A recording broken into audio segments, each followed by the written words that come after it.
Hey, what's going on, everybody? Welcome back to the channel and thank you for taking time to watch this video. Today we're out here on this beautiful lake, stained water. We're going to be fishing for some spawning fish because the water is like in that like 65-degree range. And one of my favorite baits to fish during the spawn isn't necessarily like the best numbers bait. Usually I'll throw like a wacky rig or something like that for spawners to catch a lot of fish, but to catch big fish, this is one of the best. And it's also a lot of fun because it is a topwater. This right here is a topwater popping frog. So you've essentially got two different styles of hollow-bodied frog in general. You've got the walking style that has more of a pointy nose, and then you've got the popping style that has this concave nose that's designed to catch water and pop the water forward. But it's also well suited for staying in the strike zone for a long period of time because you got that concave mouth. It limits the amount of forward motion when you pop this bait and allows you to walk it in place right over those fish. And during the spawn, that's really, really super important because you don't want to pull the bait out of the strike zone. So, that's why I love throwing a popping frog, and you can just throw it around all different types of cover where those fish are spawning and keep it right above their heads. So a lot of it has to do with, reading cover and making high percentage casts to areas that the fish are likely spawning. So that's a big part of it. But overall, this is going to be a blast. So let's go fish. The tackle that we're using today, the popping frog itself, this is the Gambler popping frog that just came out, so I'm testing this out. I think it's a really cool frog. It's actually got this reflective material in the skirt that I think makes it way different. There's a lot of guys that'll customize their frogs to have that, but they do that stock. So we're using that. We're using 40-pound Seaguar Tactics braid because it's pretty light cover. And then we're using a 7.3 medium heavy Versus Series rod from Fitzgerald and a 8.1-to-1 gear ratio reel. So let's get started. Let's go catch some fish. This is gonna be fun. Fun. Actually, first, before we get started, one thing I always recommend is if you got real long legs on your frog, I would say cut them down to right about there. About thumb length. I don't know. Maybe that's not the right measurement that I should give you.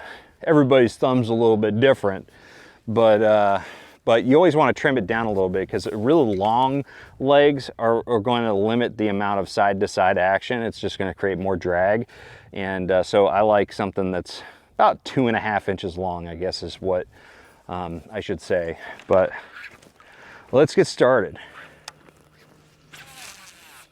Oh gosh.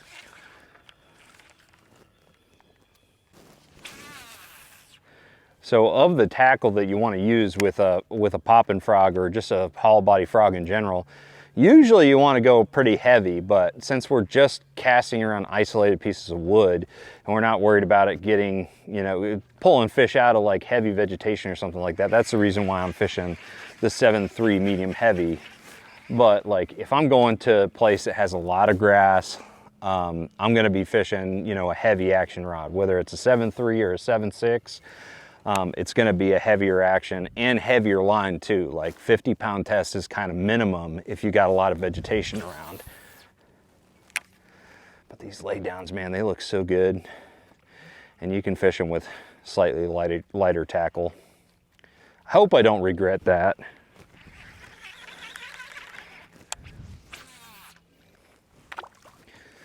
Usually a popping frog is best like 2 foot or less, just because it's like when it's right above their head, it drives them crazy.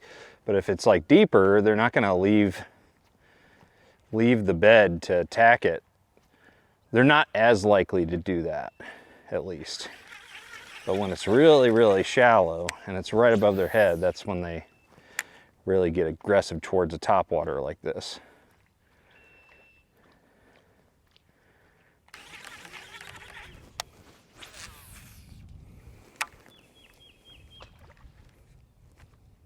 There's a bite. Got him. I know that fish was spawning underneath that cypress tree. Man, I hope I got that on camera. That was pretty cool. There we go. It's got to be a buck. But that was a lot of fun, man. It hit it the first time, and that's one thing about the spring is like these fish are spawning, so like they're not always going to just choke it down because it's not a feeding bite. It's a deterrent type bite. You know, they're trying to keep things away from their bed location. So like a lot of times you just can't be jumpy. You know, if you get a bite, you got to make sure that they drug it down. And that's exactly what I did in that case. That was fun. So as far as like working a popping frog, it's really important to walk it in place. You don't want a lot of forward movement. You want it to like go back and forth, like 180 degree back and forth, walking the dog movement.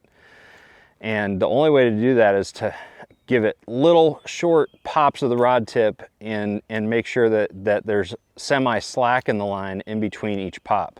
Okay, and that'll cause that like signature back and forth, you know, walking the dog action. If you're not getting that side to side action where it's like going 180 degrees each time, then you're probably not putting enough slack into it and you're probably popping it too hard. So you're pulling more than popping, you know. If I pull it, it wants to move forward. It'll spit a bunch of water, but it more or less moves forward. But if I'm just popping it, real short pops with the rod tip, it'll stay in one spot for a long period of time. It'll barely move forward and it'll just go back and forth, you know, walk the dog. And that's what you want during this time of year, because you know, that fish especially that I just caught, like that fish wanted it right above the bed, and it needed it to stay in that strike zone longer because he ended up only getting it on the second try. So you really got to train yourself not to react too much to these fish that strike this time of year.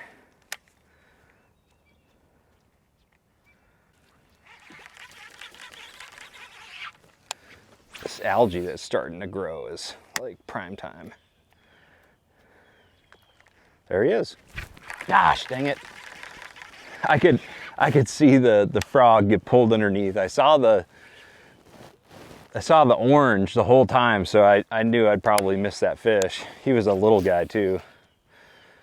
That was like, just as I was saying that algae looked good, there he was.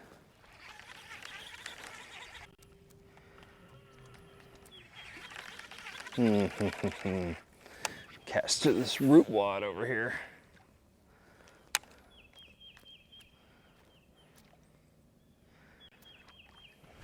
There he is. That was fun. That was fun.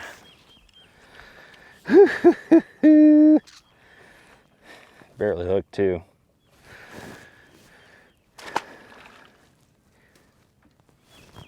Right around that wood, man. Too cool.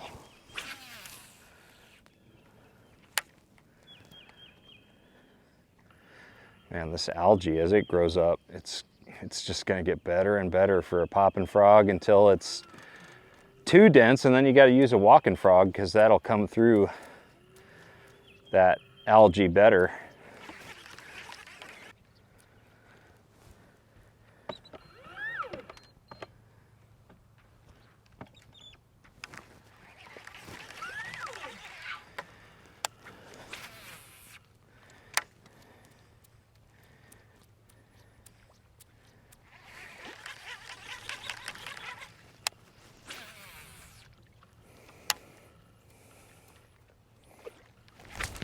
Gosh, I thought he had it. That mouth disappeared.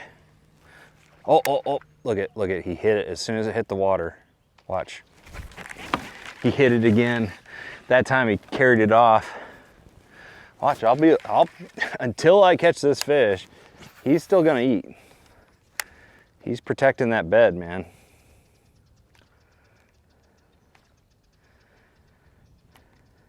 Come on. He just hit it again.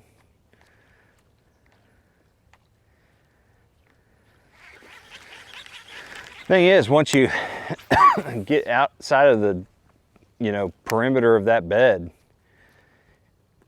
you're probably not going to get a bite.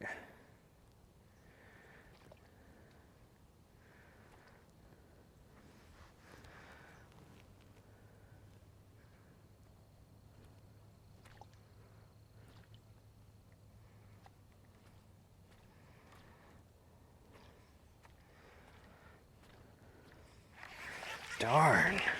He may not commit to this anymore.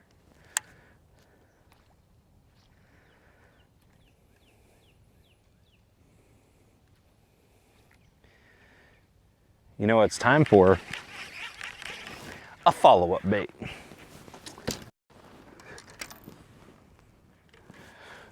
This segment is brought to you by the Zinkers.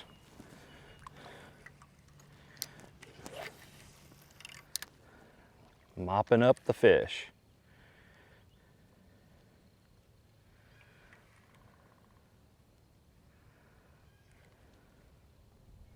There he is. Oh, he's just a little guy. But, just like with any reaction bait, especially topwaters, I always want to have a follow-up bait. And just a Texas rig stick bait like the Zinkers, really good bait to throw back to those fish. Or wacky rigged, if it's real clear of any type of cover, wacky rig works really good too. But always have something that you can follow up with and catch those fish. In fact, the minute I missed that fish the first time, I probably should have thrown a follow-up bait.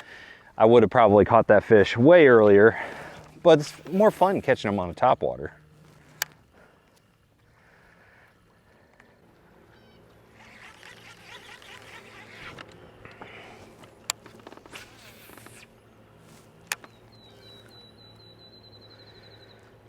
Oh, there's a good one. Gosh, bad hook set. Whew. I can't believe I got that one. But he ate it good, fortunately. Right underneath that cypress tree. Pretty clear what he was doing. Oh yeah, baby. Starting to rain. Forgot my Sims in the truck. Darn it.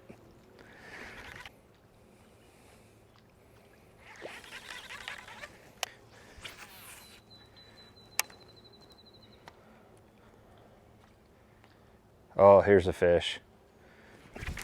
Gosh, that was wild.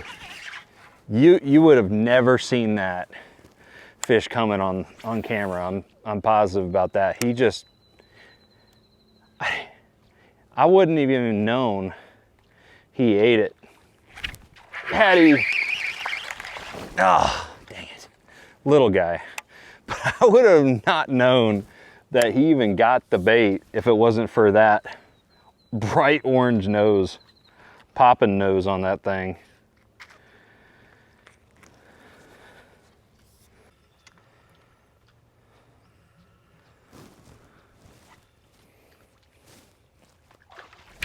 There he is.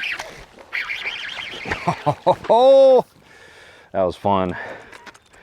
I actually switched popping frogs. That's the Berkeley, I think, Swamp Lord popping frog. I think that's what they call it. It's a pretty new one, but switched, not really, by my decision. I ended up getting a bite back there, and for some reason the line slipped between the gap on the line tie of that Gambler one. So that's something I gotta kind of watch out for. But Anyways, guys, you get the point. We didn't catch any giants today, which is a little bit disappointing because a popping frog is a great big fish technique. In fact, last year when Okeechobee was breaking records with like 30 or 40 30+ pound bags, a lot of them were being caught on a popping frog because there was a bluegill spawn going on. So all throughout the spring, you know, in all 3 phases of the spawn, a popping frog is a really, really good option because it can stay in the strike zone longer and it can be fished around all different types of cover. So anyways, guys, hopefully you enjoyed this video. If you're looking to purchase any of the stuff that I used today, you can use the affiliate links in the description below. If you have any questions or you want me to do a video on a topic of your choosing, drop a comment below as well. Other than that, I'm gonna see you out on the water. Make sure you like, share, subscribe, and trust the process.